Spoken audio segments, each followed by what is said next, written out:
मैं जीएन पहुंचे Oxford English dictionary पर हाथ रखकर शपथ लेता हूं कि जो कहूंगा सत्य कहूंगा, झूठ नहीं कहूंगा। Order order.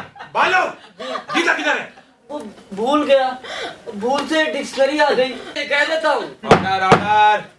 हाँ, का वर्णन आप किस तरह से करेंगे? शिक्षिका उर्फ मास्टर जी चाची, स्कूल मास्टर नहीं है ये। अच्छी भली जवानी तो हूँ। मिस्टर पोंचे, जी, अभियुक्त विवाहित है या अविवाहित है?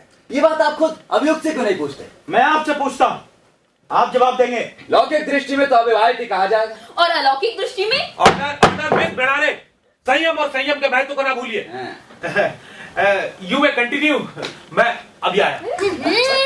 ये भी ना बस इसी समय, अजी रात को सब असली की तरह करना पड़ेगा, तब ये सब नहीं चलेगा, समझे?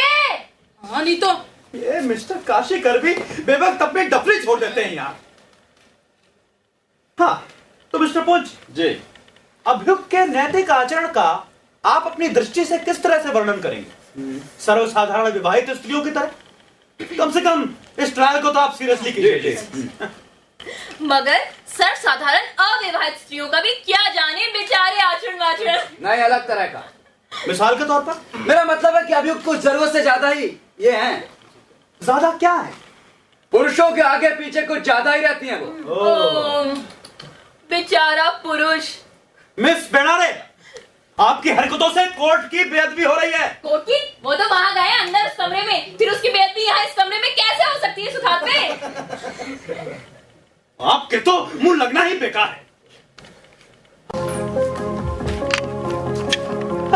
मिस्टर कर्णिक, शपथ नाम पेशा सब हो चुका है। अब मिस्टर कर्णिक, आप अभिनेता। यस, और इस बात का मुझे गर्व है भाई। अरे उसे छोड़िए, पहले आप ये बताइए कि इस महिला को आप जानते हैं? You know this lady? I think I know this lady. Think के क्या माने मिस्टर कर्णिक? थिंक माने सोचना या विचार करना। नहीं, अगर आपको संदेह हो तो डिक्शनरी है यहाँ पे। नो नो नो नो, उसकी जरूरत नहीं है। पहले आप ये बताइए कि आप इस महिला को पहचानते हैं या नहीं पहचानते? दोनों में सही क्या है? बोलिए, आंसर। स्ट्रेंज। अक्सर तो मुझे लगता है कि मैं इनको पहचानता हूं, लेकिन दरअसल पहचानता नहीं। Truth is stranger then fiction. अच्छा, आपसे इनका परिचय कहाँ का है? परिचय हमारी नाटक मंडली में ही हुआ है। हम लोग अभिरूप कोर्ट का कार्यक्रम करते हैं ना, उसमें ये भी रहती है। कार्यक्रम किस तरह का होता है मिस्टर कर्णिक? टॉक। मिलॉर्ड, इस महत्वपूर्ण तथ्य को नोट कर लिया जाए। हो जाएगा, आगे चलिए। मिस्टर कर्णिक, सत्य का स्मरण करके कहिए कि जिस नाटक में आप काम करते हैं उसमें माता का वर्णन जो है वो किन शब्दों में किया जाता है?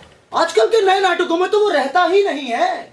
वो सारे नाटक तो जीवन की अर्थहीनता पर आधारित होते हैं। यानी कि ऐसे यूं समझ लीजिए कि मनुष्य जो है वो स्वयं ही एक अर्थहीन। यही तो, बस यही बात मुझे सख्त नापसंद है।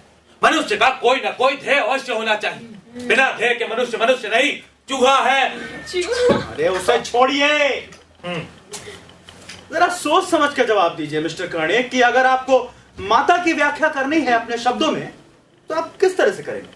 जो बच्चे को जन्म दे वो माता है। जन्म देने के बाद जो पाल पोस कर बड़ा करती है वो माता है, या कि अपने राक्षसी पंजे धसा कर उसका गला घोट देती है वो माता है?